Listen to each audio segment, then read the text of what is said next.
thanks for watching our series on how to maintain and clean your spa.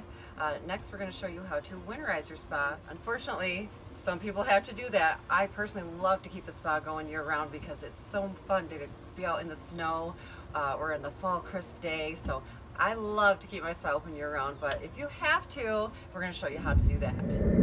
We have just cleaned and purged the spa, so it's a good time. If you guys are going to winterize, it still is an important process to do even before you winterize, because then everything's going to be nice and clean and ready to go for when you springerize it, as I say, or we reopen it back up. Thank you so much for joining us on how to winterize your hot tub. And I just want to stress, I know there's a lot of new hot tub owners out there, and I want to stress the importance of following these steps and not taking any shortcuts, because you can really do some damage to your hot tub if not. Yeah, if you leave some water in the lines, what can happen is, well, if you live in a cold climate, that water can freeze and then expand and burst your plumbing, which if you have to recut some plumbing and redo a lot of the plumbing underneath the hot tub, it's almost as costly as you might as well just buy yourself a new hot tub. So take the winterization seriously. Okay, so this is how to winterize your spa the Locey Swim Spa way. What you're going to do is, we've already purged, we've drained, and we've cleaned the shell, okay? So now next you're going to grab your shop vac and you're going to go to your filter well. Whoa, time out. Hold up. Nicole forgot to mention some very important steps here. First thing you want to do before you winterize is turn the power off at the breaker. And then another important step is to remove your filter. You don't want to store this in your tub if you're especially in a cold climate, as the cold weather will crack the tops and will also, you'll open up to a mildewy, stinky cartridge area. We don't want that. Thanks, Michelle. See what happens when I'm not around?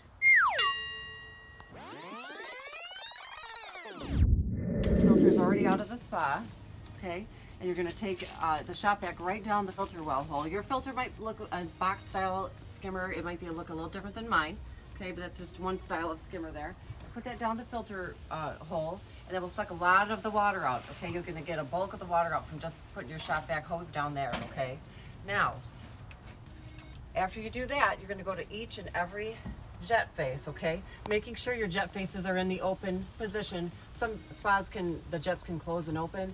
If yours can, make sure they're in the open position so water's flowing out of there when you're putting your shop vac there. So nice and tight shop vac over each and every jet face, okay? So you get a lot of water out that way. You can kind of feel the water coming out when you're holding the shop vac to it, okay? Next, you're gonna wanna get into your cabinet.